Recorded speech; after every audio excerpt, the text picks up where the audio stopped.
is indeed Hearthstone time. We continue the march to crown a winter champion through the quarterfinals, as one player from China has already booked his ticket. Will a second player be able to join him? Welcome to the second round of 8 match. Bloodyface from the USA going up against HCT from China. It's Frodan and Brian Kibler. Looking at this heads-to-head hit here, Kibler, looks like we got some more conflict of what is going to actually come out on top. Is it the Quest Rogue, Clone Priest type setup, or is it an odd Rogue, Control Priest, Malagos Druid, and Midrange Hunter, aka I forgot that there were any nerfs. I lived under a rock for the past 4 months lineup. Yeah, HCT's got kind of a mixed bag style of lineup here. You know, he has the aggro and the odd rogue. He's got the mid-range hunter, but also has the control priest and the Malagos druid. So there's no real specific like I'm targeting this direction with his lineup, but it has served him very well so far. That's right. Well, it's when you look at it, pretty much all of HCT's decks have had experienced a significant nerf of some kind, except for his control priest, I imagine. And you know, when we look at how HCT has got to this point, you know, we really don't know too much about him. He is the wild card, even though yes, he has teammates with Tsai Miao, who seems to be one of the stronger players.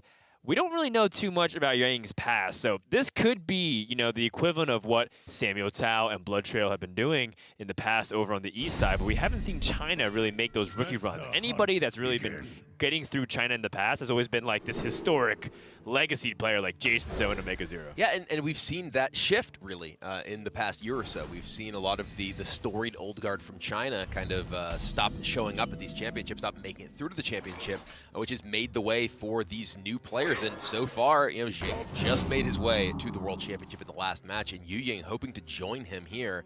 And it will be the mid-range hunter deck from HCT, which he has got the luxury to play since Bloodyface decided to ban his odd rogue. Yeah, odd rogue, definitely a problematic deck when you have Quest Rogue in there. I mean, that is one of the worst matchups I think out there for that deck. And Clone Priest does struggle with it as well. So very logical bans back and forth. And we'll see, you know, who can get the early edge here. As Clone Priest against Midrange Hunter, we've seen this a couple of times. Does tend to favor the Midrange Hunter because of how much burst they can put out. And unless Bloodyface has the right removal tools, and sometimes that's not even enough, there's going to be too much pressure for them to stop. Yeah, HCT's opening hand is not that powerful here. Does not put on that much aggression early. He doesn't have Animal Companion. He doesn't have a Hyena. He doesn't have Dire Frenzy. He really has kind of the mid-game anti-minion draw with those double flanking strikes. So this could give Bloodyface the time he needs to build up and get his combo starting to get online. And also, Bloodyface's hand, he's got the Ziliax naturally. So that's actually one of the cards in the deck that's a minion you want to draw. Most of the minion in this deck, you're just like, just leave him in there until I cloning gallery. Ziliax in this matchup, though, can actually do quite a bit of work. Yeah, that's definitely the case. Now, Bloodyface keeps drawing minions. This is not exactly what you want to be seeing. I think early game, you hear a lot about those removal options, especially against Midrange Hunter. The good news, yeah, right. HCT's had a relatively slow start. I mean, this is, in terms of what Midrange Hunter is capable of doing, having only 1 minion for the first 4 turns is pretty good, I'd say. I mean, I wouldn't be surprised to see HCT just upgrade one of these into a wolf with flanking strike. He's just flanking him his own board, because right now, you know, he's putting on 2 points of damage. If he plays a Timberwolf here, he's unbelievably vulnerable to Spirit Lash. And I think that's got to be something he does not want to run into. Right. It undoes pretty much all of the progress he's had, but he's going to accept the risks because, you know, flanking strike your own minion is actually less power than this. Surprisingly. All right. Well, he's going for it. This does give him, and this is, you know, a play that, you know, as you mentioned, does give him more power. It does make him more vulnerable to the potential of a blowout from a Spirit Lash, but he may feel like, okay, my draw is so bad right now that I need to give myself an opportunity to just take the most aggressive line that I have and hope that he doesn't have an answer. And fortunately for HCT, Bloodyface does not. And he does not have the Spirit Lash, does have the coin available, so his options include the Ziliax, or just holding onto that coin and try to save it for Shadow Essence in the following turn, which would also be pretty strong. There's a lot of whiffs, though. I mean, you don't want to get something... I mean, I guess you could get a Radiant Elemental, just it wouldn't do too much other than summon a 6-mana 5/5. So Bloodyface has to kind of weigh, do I want to use the coin now or do I want to save it for a much better play? Perhaps I'm even okay with my opponent extending onto the board and then utilizing Mass Hysteria on the following turn. These are all things that are possible going on through his head. Yeah, this is not a incredibly threatening board, for Bloodyface here. So he's just going to go ahead and take out the Timberwolf, which is the most threatening thing by far here. Sure. And heal himself. This is a matchup where, yes, you're still kind of a burst combo deck to some degree as the Priest, but more frequently you care about just playing as a big minion resurrect deck. You're not really looking to one-turn kill your opponent, so Smite makes for good early removal. Ooh. Well, there's that Spirit Lash, yeah. Yeah. A little bit late. Not the end of the world, though, because, again, it was just a little bit of extra damage. Has the ability to just go for that Shadow of Pain and heal himself. Be a little bit more mana efficient. Yueying's been queuing up this high main for quite some time now. Finally has the ability to play it. And one thing about this, Bloodyface may be thinking, okay, well, what are the cards that make sense to be in my opponent's hand? And Flanking Strike is certainly one of them. But because another card that makes a lot of sense is Savannah Highmane, if you give your opponent a target for the Flanking Strike in the form of the Radiant Elemental, it at least means your opponent isn't playing Highmane on turn 6. That's true. And the Flanking Strike runs right into Zilliax, which leaves you in a pretty strong position to stop them from being able to develop Highmane yet again. Chain reaction. Playing certain things will force your opponent to be really afraid and scared about the possibility of other things. Radiant Elemental just allows the Clone Priest to get away with so many cheap spells and combos. And it doesn't even have to be cheap spells. It can just be one turn closer to getting a cloning gallery out. Right. I mean, there's just so many different factors that you need to be considering, because sometimes your consideration is, what's the best play for my opponent next turn? How do I want to try and avoid that? How do I want to prevent my opponent from getting value out of cards that it makes sense based on their previous plays to have in their hand?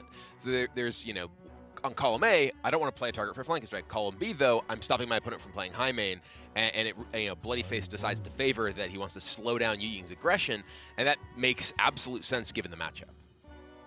This is a matchup that you want to go for more value through the Rexar, or is this more of a matchup where pressure matters? I mean, you had the option right there. Yueying had two of his best cards for that. He had Master's Call to put on the pressure in the more immediate, and then Deathstalker Rexar to eventually pull himself ahead in the value game.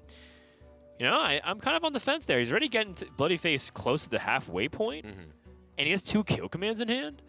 I'd be thinking a little bit more about that Master's Call. I think that there's definitely an argument for that for sure, particularly given that if you are looking to pressure your opponent, replacing your hero power as Rexar can be problematic. Right. I mean, if you just look at this game state now, Yueying, he has 5 in play. He actually has lethal with double kill command if Bloodyface does nothing to address this board. If Bloodyface, for instance, just plays Prophet Velen, which has got to be kind of attractive. You can play your Prophet Velen, and then, okay, well, if your opponent kills it, you can resurrect it and Spirit Lash. Which he does not decide to go for, in part due to respect for the threat of those kill commands. Right. There's 5 plus 10 plus 2, so 17 total right now. Bloodyface, however, does have Prophet Velen into coin Spirit Lash next turn, which does represent an enormous amount of healing because you double the damage and then you double the healing from that damage. So if there's any size board, it's effectively Reno Jackson.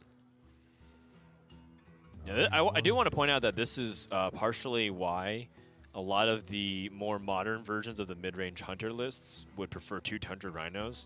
I was looking at the deck list. It's like, well, if Yueying had the second Tundra Rhino, I think that Master's Call is almost certainly correct in almost any situation, given that he has 2 kill commands. He could get more beasts in a second charger, but he only has 1. Instead, he's favoring the 2 Highmane list, which is a little bit more traditional, but in my opinion, also slightly outdated. So I think Yueying's going for the more conservative approach, but realistically, he might not even ever get a chance to play Deathstalker Rexar. The game might not call for it. All right, well, I think we will very likely see the Prophet Velen into Spirit Lash here because very low life total for Bloodyface. Boom. It gets 2 spells from Lyra. Goes back to full, as I mentioned. It is effectively Reno Jackson and leaves him with a Prophet Velen. So all that work Yueying has done previously this game is largely undone by that, and now he needs to fight through Prophet Velen, who threatens to continue to keep Bloodyface's healing afloat. Well, Yang does pick up the Dire Frenzy, so can continue to stack his advantage. All right, he decides it's Rexar time. Interesting. Is he not? I mean, the Hyena.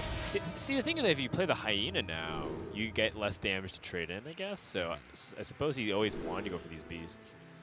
It could be. This could be charge plus what is it? Hydra. If that was the pick, yes. So that is a big burst potential coming up. Yeah, that's massive. 9-point charger. Yeah, I mean, maybe Yang sees this. He saw that, you know, it's very likely that Priest has set up a way to heal itself out of range based off the way Bloodyface is playing his hand.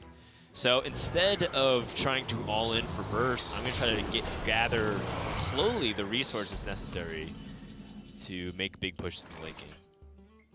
He does still have both those kill commands in hand, but Bloodyface is now at 26, hiding behind a Lich King. The Hydra can just kill it. The Hydra is a 9/9. Can win that fight against Lich King. Right. And you know, would you rather be able to take that out and get the minion damage in? Well, you know what I kind of want to do? I kind of want to Dire Frenzy the Zombies. And then, because you shuffle a lot of them you just draw 12/12 chargers. Right. And then for the rest of the game, you're just charging, you know, essentially just big bombs to end the game, like Pyroblast. Yeah. 6-man. He just gets himself a Poisonous Rush, though. I mean, that works He does too. still have Zombies plus Dire Frenzy available at any point. It's true. I'm just saying, conceptually, I think I like that. Okay, so there's Cloning Gallery for Bloodyface, but he has drawn a lot of his tools. He does not have the ability to do very much with this here, though, because he doesn't have a Spirit Lash, so he can't take advantage of Spirit Lash Malagos. He does not find Spirit Lash. He finds a Holy Smite. That's okay. I mean, his Spellstone is still at the lowest possible upgrade, though. Right. His Spellstone in hand still, I believe this will, I haven't been keeping super close track, but I believe this might upgrade it. Yeah, most likely. Yeah, there it is. All right. He's showing so much respect. Just trying to shut it down. And to be fair, I mean, if he's able to get a single point of damage, sorry, if he takes too much damage, then all of the combo that he's saving won't matter anymore. Yang has 2, 3. All right, going in. There we go. I like this. 12, 13, 14, Oh, 15 like to the this a face. Well, this is interesting, though. It does leave... Okay, he's going to kill... Each of these attacks are 3 damage into the Hydra. Oh my gosh. If Okay. if he attacks the Hydra twice and then reses... He needs to res the Malagos Malagos and and the Velen would be... So he should do the Spellstone first, right? I believe... Well, how many... I think needs it's 3 only, more? I think it's only those 3 mans in the Lich King. No, there's still... Oh, and yeah, the there's Lyra. I forgot about the Lyra. So now, Bloodyface needs to find some way... He can Mass Hysteria. He can Mass Hysteria, but then he dies to double kill command.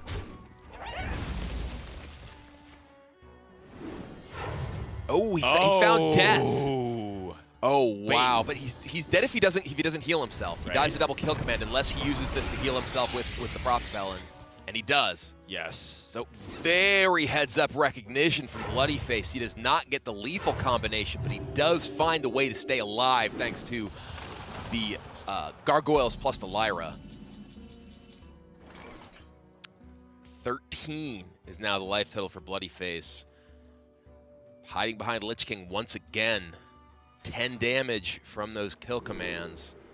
It's another Hydra, but that's got some minions in the way, even if it can charge. I'm trying to think if there's any combination that Yang could explore, because part of the problem now is that it looks like Valen is going to get a turn. Well, like Bloodyface is going to get a full turn with Valen, and that's also really scary. And here's also something to consider. Bloodyface has Army of the Dead, which means that he could just pull Malagos manually from his deck and go for a Hail Mary attempt. So even in the worst case scenario with Bloodyface is completely cornered, let's say he's down to like 1 or 2 health, he has an out there. Ying is at 38 life. Each of those Mind Blasts in Bloodyface's hand is 10 damage right now. Right, and if he gets He's going to burn his Malagos- next draw. Oh, it's true. If he burns Malygos next draw, then he doesn't have it. But he has no res in hand, right? No, he doesn't have an Eternal Servitude. But he does have 15, 16, 17, 18. Yeah, he just has lethal because he has 18 on board. If not, he Oh, dies. you're right. That's right. Yeah, he has exact lethal simply because... Oh, boy. This ended up blowing up into Yueying's face. Yeah, just Mind Blast. Mind Blast is going to end the game here with the damage. He doesn't need any more draws from his deck. Right. That's 10. That's 10 more, and that's the rest on the board. So Yueying gets to play his mid-range Hunter deck. It is a powerful deck. But so is this one. Cloning Gallery Priest making some big minions and closing out a big game one. What a massive upset here for game number 1 for Bloodyface. Getting that unfavored matchup win is huge. He was already the slight favorite, but now he's turned into the big favorite in this series because he's able to escape the Clone Priest, which is one of the weak points of this lineup along with Quest Road. And that game was really interesting because let's go back to the turn where Yueying decided to tracking and chose the Rexar. If that Rexar had been Master's Call and he had found a Tundra Rhino, maybe he might have been able to piece together the damage he needed before Bloodyface could have assembled that entire taunt wall. Right. Well, it's difficult to say too because he did get that 12 damage because the beast. I mean, it's all up for discussion, and that's what makes it so difficult and intricate when you talk to these players and ask for their opinions on what is correct versus what feels right. That is game number 1 in the books. When we come back, we're going to resume this best of 5 for Spawn the World Champion and a right to keep playing on to day number 4. Bloodyface up 1-0, looking to collect yet another face into his wide collection of faces. He is the face. He's a face collector. That's right. He is a 3-mana 2/2 that adds a random legendary minion to your hand. Or is he Arya Stark? Hope that'd be cool. The many and scary because who among us on the caster list is on his list? I think Yueying's on his list right now. Got to get through him to get to the World Championship. Well, no, he doesn't. You got to get through him to get to another invite to the World Championship. Yeah, let's hope that that's all that's on his list, so to speak. But you know, Bloodyface, he is going to turn to, I believe, his Hunter for game number 2, if I heard correctly, and then it's gonna be Hunter. Yeah, it's gonna be Hunter Priest. On Priest. But it's a very different Priest. We were talking about how Bloodyface was quite fortunate to get out of that first match with his Hunter, rather his Priest against Yueying's Hunter. This is a bit different. Yueying is playing the Dragon Control Mind Blast Priest, which is generally considered a control deck rather than a combo deck, simply because, as we see in the opening hand, Duskbreaker, Wild Pyromancer, they give you a lot more early game defense than you have with the Clone Gallery Priest.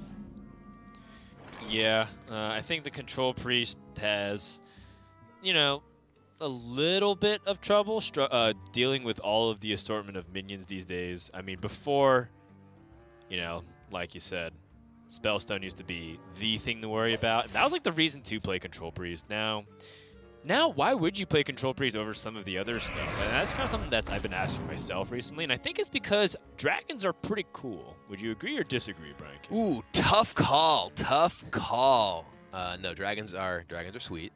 I like smashing my opponent with dragons, and Bloodyface here, he's deciding how he wants to use his Crackling Razor Maw here, and the big debate is, does he want to take the plus attack or does he want to take Death Rattle? The reason for that is Duskbreaker.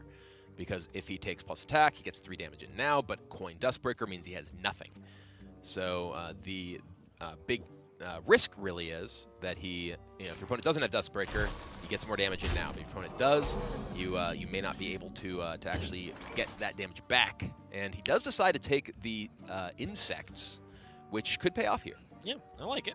You know, there was a graphic released by HS Replay of all the highest percentage of the adapts that you can get, and it was large and far away, like Wind Fury and +3 attack were like the best.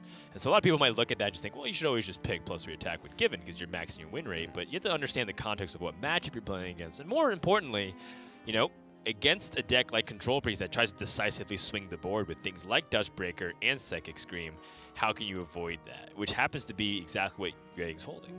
I mean, if we just think about this, if he had taken, he's going to go ahead and Twilight Acolyte rather than Duskbreaker. Well, he doesn't have another dragon. That's his big problem. Oh, you're totally right. You're totally right. Yeah, like it normally absolutely would. Just in this case, pretty awkward. Ooh, Dire Frenzy, the draw for nice draw. Bloodyface. And Crackling Razor Maul is absolutely one of the best minions that you can hit with that.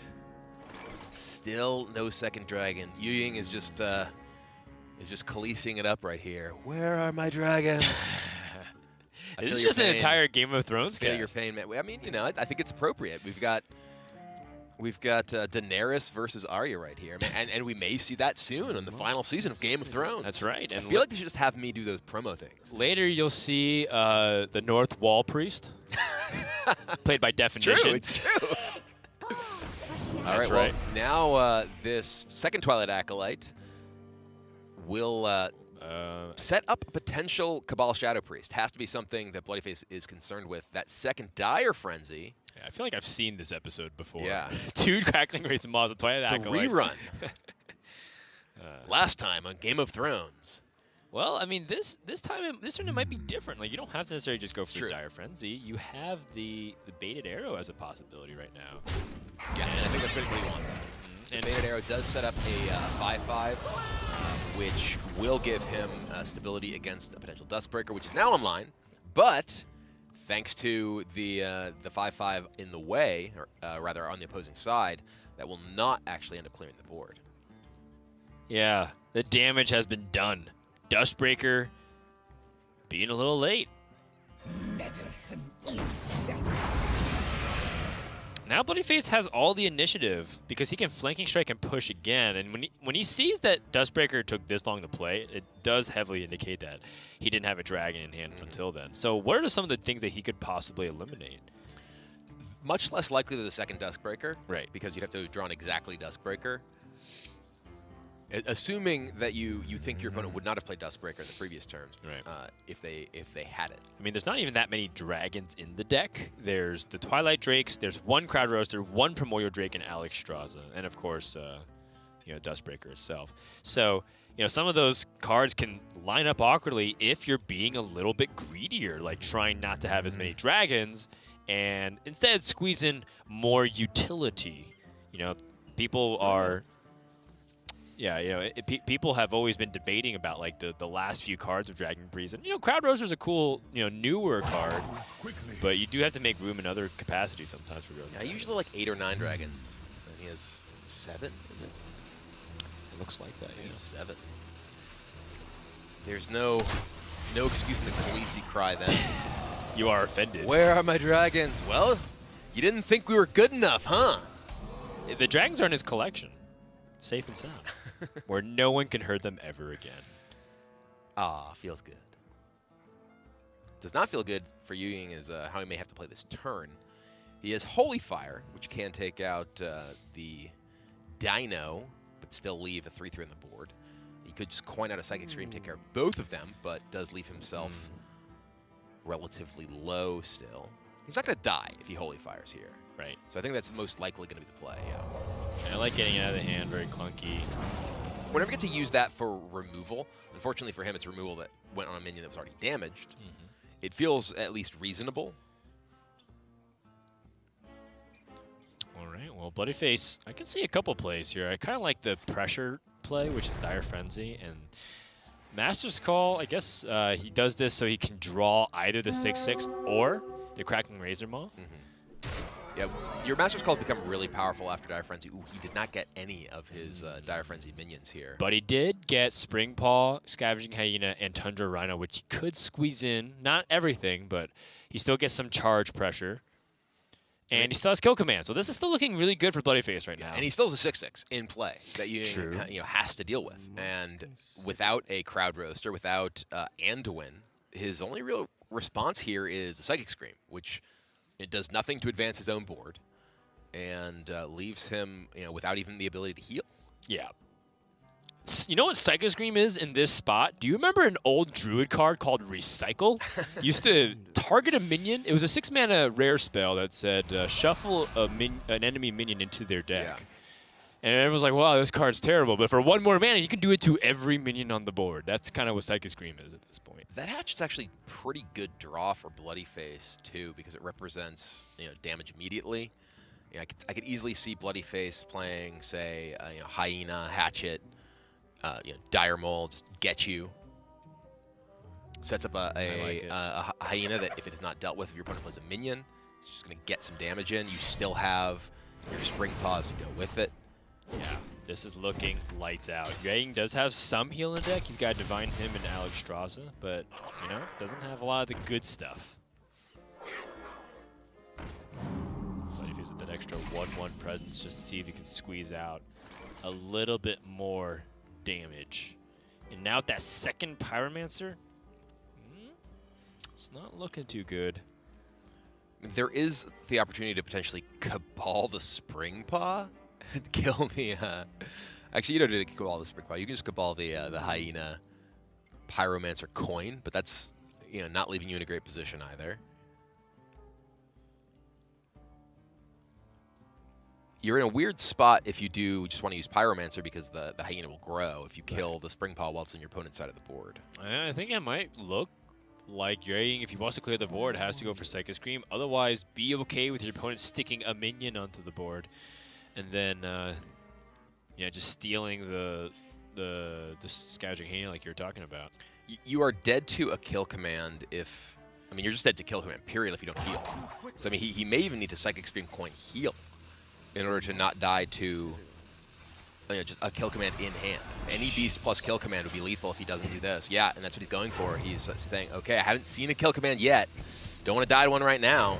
Yeah, and I think Bloodyface is 1 mana off lethal now, because if he had the Tundra Rhino, he could go for that.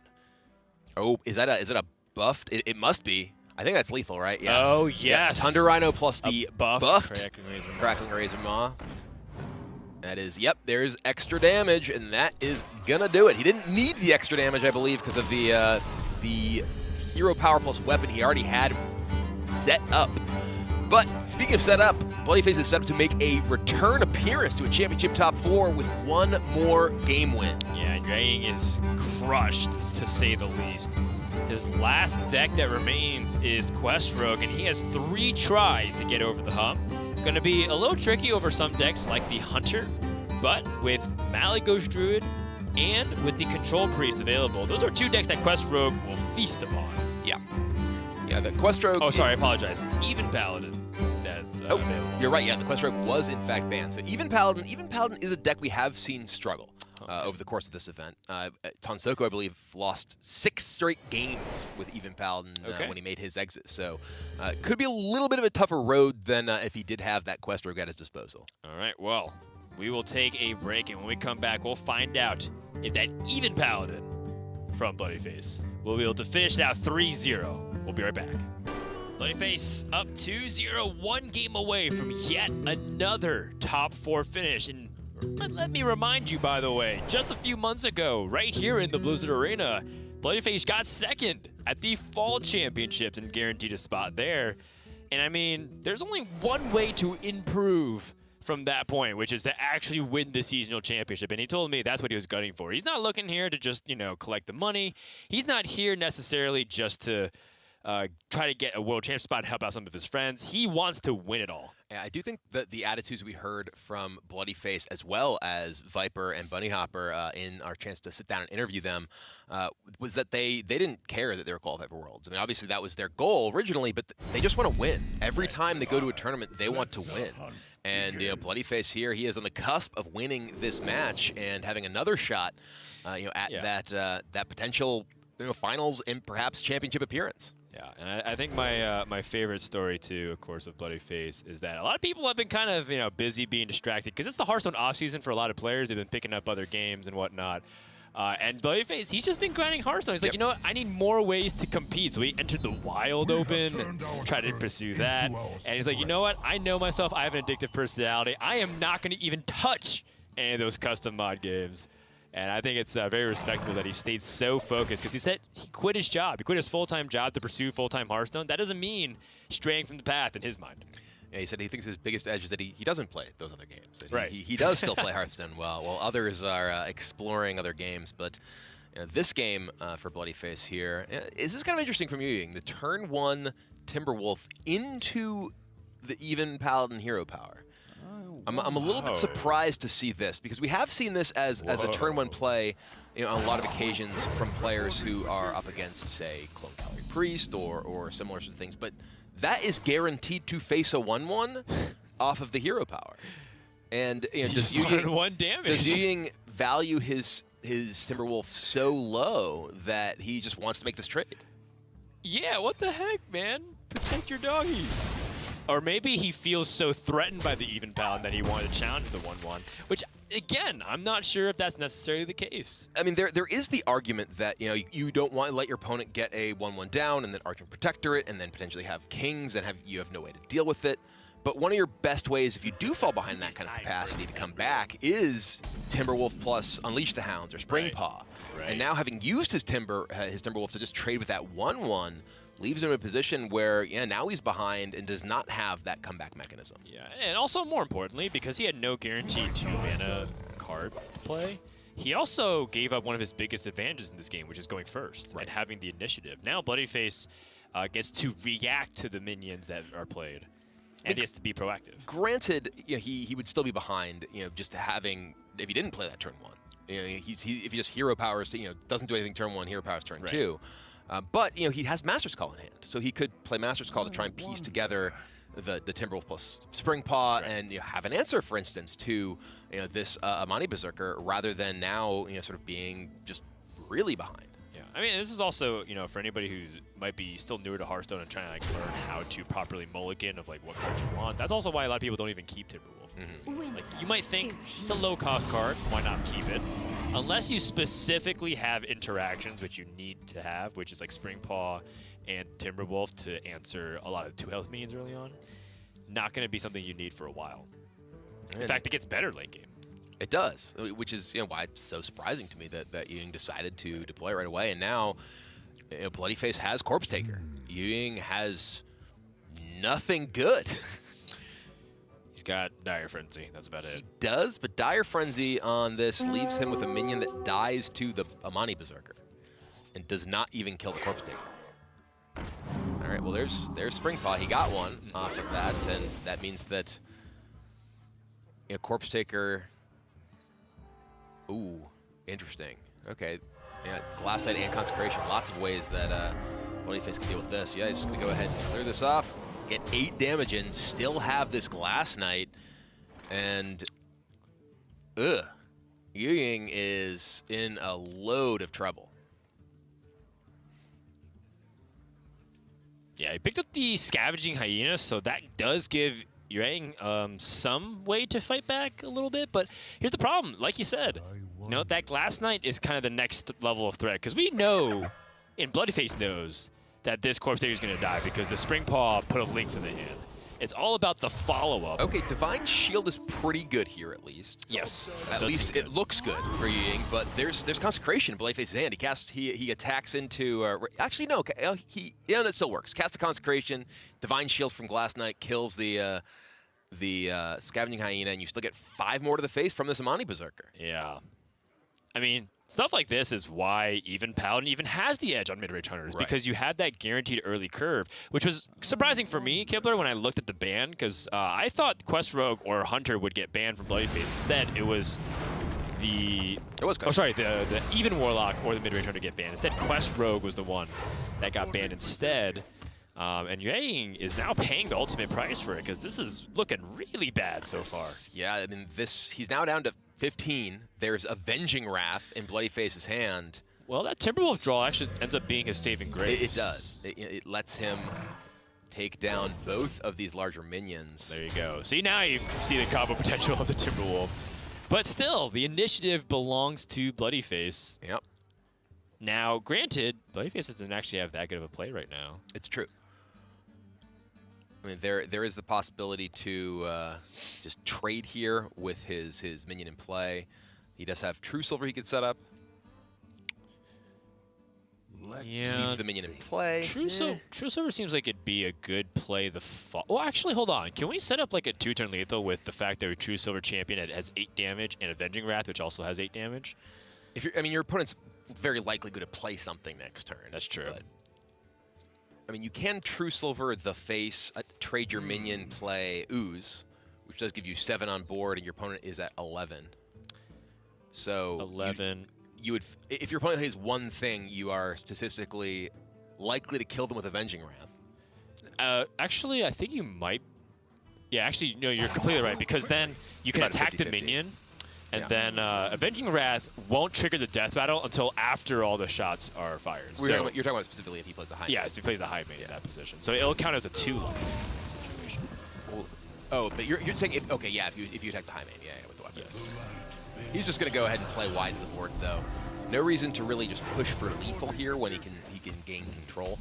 He has seen kill command is not that so good. I was gonna say he has seen both of the Timberwolves at this point, so the threat of Timberwolf plus Unleash is not something he needs to be concerned with in terms of wiping out his board.